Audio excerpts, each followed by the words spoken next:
కాంగ్రెస్ ప్రభుత్వం అధికారంలోకి వచ్చి 2 సంవత్సరాలు గడుస్తుంది. దళితుల కోసం ఇచ్చినటువంటి హామీలు ఏదైతే దళిత డిక్లరేషన్లో దళితుల్లో ఉన్నటువంటి అన్ని కులాలకు న్యాయం చేస్తామని ఇచ్చినటువంటి హామీలన్నీ కూడా ఇప్పటి వరకు కూడా నెరవేర్చడంలో మరి విఫలమవుతుందనేటువంటి విషయాన్ని ఇలా స్పష్టం చేస్తూ ఉన్నాం. ముఖ్యంగా దళితుల్లో అత్యంత వెనుకబడ్డటువంటి 57 ఎంబీఎస్సీ కులాల సమస్యలుగానే మిగిలిపోయినాయి. మరి గత కొంతకాలంగా ఎస్సీ వర్గీకరణ విషయంలో ప్రభుత్వానికి అండదండగా నిలిచి ఎస్సీ వర్గీకరణ పోరాటంలో ముందంజగా ఉండి ఇలాంటి కమిషన్తో కానీ ఇలా మంత్రుల కమిటీతో కానీ ప్రజాస్వామిక ఉద్యమాల్లో కానీ అంతటా కూడా ఎస్సీ ఉపకులాల హక్కుల పోరాట సమితిగా మరి పోరాడి ప్రభుత్వానికి అండగా ఉండి ఎస్సీ వర్గీకరణ సాధించుకునే దాంట్లో ప్రధానంగా భూమిక పోషించిన విషయం అందరికీ తెలిసింది. ఇక మా కులాలకు సంబంధించినటువంటి ప్రధాన సమస్యలు ఏవైతున్నాయో అవి మొదటి నుంచి ప్రభుత్వానికి విజ్ఞప్తి చేస్తూ ఉన్నాం. ముఖ్యమంత్రి గారి దృష్టికి తీసుకుపోతుంది, మంత్రుల దృష్టికి తీసుకుపోయినాము. అనేక సార్లు వాళ్ళ కార్యాలయాల చుట్టూ తిరగడం జరిగింది. 3 సమస్యలు మేము కోరినాం. ఒకటి, కుల ధృవీకరణ పత్రాలను ఆర్డీఓ ద్వారా కాకుండా తహసీల్దార్ ద్వారా ఇవ్వాలని చెప్పేసి మా యొక్క ప్రధానమైన డిమాండ్. ఈ 57 కులాలలో ఉన్నటువంటి దాదాపు 15 నుంచి 20 లక్షల జనాభా ఉన్నటువంటి మా కులాలన్నీ కూడా ఇప్పటి వరకు కూడా ఆ కులాల పేరు మీద ఏ యొక్క లబ్ధిని కానీ పొందలేకున్న పరిస్థితి, విద్యా ఉద్యోగ అవకాశాలు పొందలేనటువంటి పరిస్థితిలోకి నెట్టివేయబడుతున్నాము. మా ఇన్నేళ్ళ ఈ ఇన్ని ప్రభుత్వాలు మారినప్పటికీ కూడా మా సమస్యలను పట్టించుకున్నటువంటి పరిస్థితి లేదు. కాబట్టి గత ప్రభుత్వం కూడా ఈ సమస్యను వాళ్ళ దృష్టికి తీసుకుపోయినప్పుడు పట్టించుకోలేదు. కాంగ్రెస్ ప్రభుత్వం ఏర్పడిన తర్వాత అయినా మా సమస్యలు పరిష్కరిస్తుందని చెప్పేసి అనేక సందర్భాల్లో వారికి తెలుపుతూ మద్దతు తెలియజేయడం జరిగింది.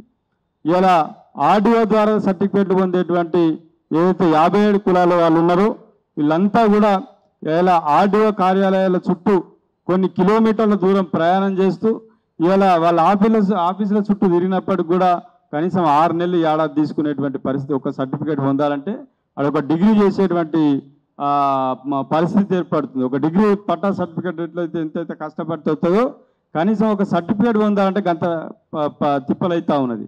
సర్టిఫికేట్కే ఇంత తిప్పలైతే వాళ్ళు ఎప్పుడు చదువుకోవాలి, ఎప్పుడు ఈ ప్రభుత్వ పథకాలను అందుకోవాలి?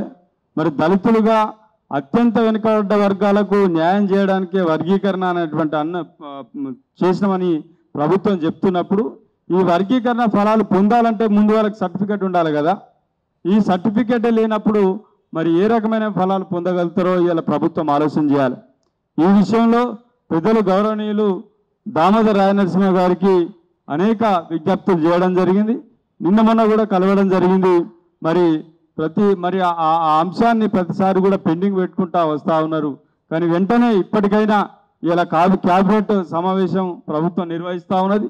ఈ సమావేశంలోనైనా నిర్ణయం తీసుకొని మా కులాలకు అందరికి కూడా కుల ధృవీకరణ పత్రాలు ఆర్డీఓ ద్వారా కాకుండా తహసీల్దార్ ద్వారా ఇవ్వాలని చెప్పేసి మేము ప్రభుత్వానికి విజ్ఞప్తి చేస్తూ ఉన్నాం.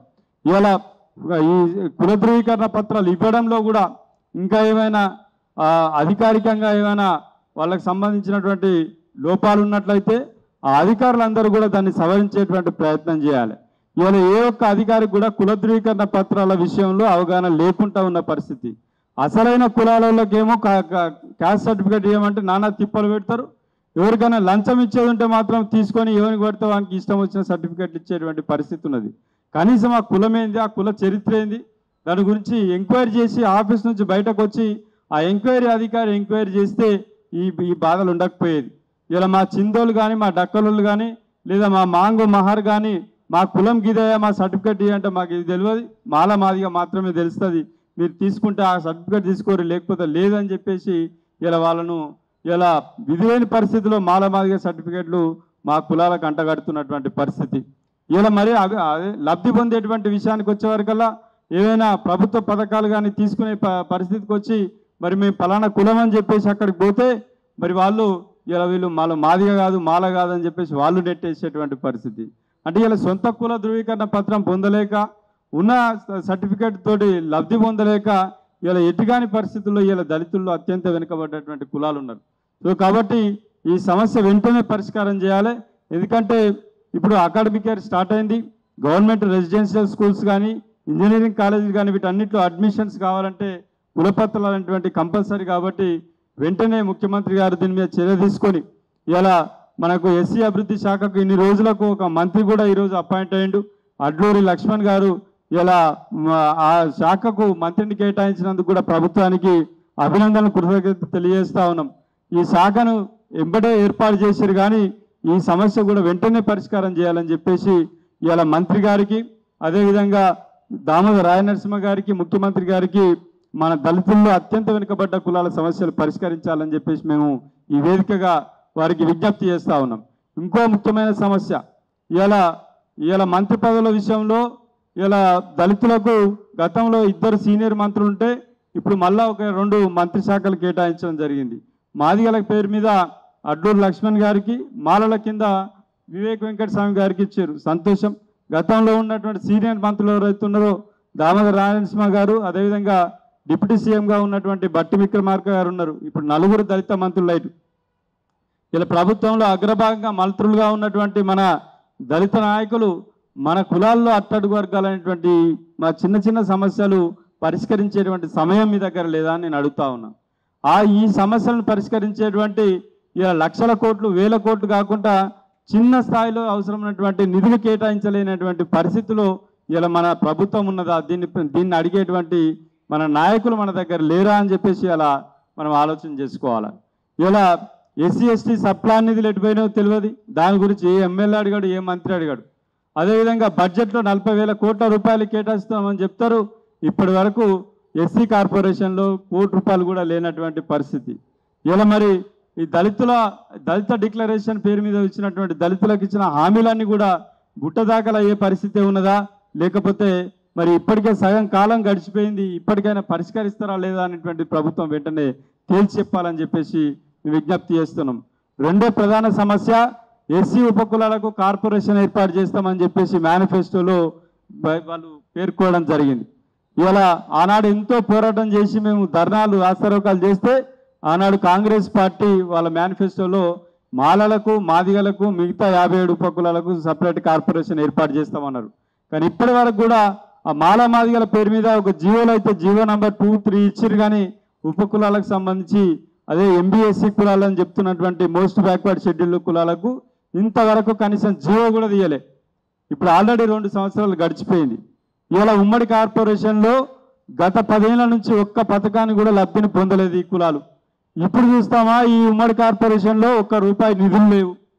మరి పేరుకే దళితులకు సంబంధించిన సంక్షేమ పథకాలను పేరుకే ప్రచారం చేస్తున్నారా, మరి అమలు చేసే కాడ చిత్తశుద్ధిని ఎందుకు నిరూపించుకుంటలేరో ఇలా ప్రభుత్వం సమాధానం చెప్పాలని మేము డిమాండ్ చేస్తున్నాం. ఇలా ఎంబీఎస్సీ కులాలకు ప్రత్యేక కార్పొరేషన్ ఏర్పాటు చేసి 1000 కోట్ల నిధులను తక్షణమే విడుదల చేయాలని చెప్పేసి మేము ప్రభుత్వాన్ని డిమాండ్ చేస్తున్నాం. దీనికి ఏదైతే మీరు ఇచ్చిన హామీ నిలుపుకోవడం కోసం రాబోయే స్థానిక సంస్థల ఎన్నికలు ఉన్నాయి, ఈ ఎన్నికల్లోపే ఈ కార్పొరేషన్ ఏర్పాటు చేయాలి. మా కుల ధృవీకరణ పత్రాలను ఇలా వెంటనే తహసీల్దార్ ద్వారా వచ్చే విధంగా మీరు జీవో విడుదల చేయాలని చెప్పేసి మేము ఎంబీఎస్సీ కులాల హక్కుల పోరాట సమితిగా ప్రభుత్వాన్ని మేము డిమాండ్ చేస్తూ ఉన్నాం. ఇలా ఇంకొక విషయం, ఇలా ఎన్నో జిల్లాలలో ప్రతి జిల్లాలో కూడా ఈ ఎంబీఎస్సీ కులాలు మా చిందు, డక్కలి, మాస్టి, మోచి, గోసంగి, ఒలేదాసరి, మాంగరోడి, బైండ్ల, పంబాల, బేడబుడుగజంగం ఈ కులాలందరూ కూడా అక్కడి నుంచి హైదరాబాద్ నగరానికి వచ్చి పనులు చేసుకోవాలంటే చాలా వ్యయ ప్రయాసాలకు గురవుతున్నారు.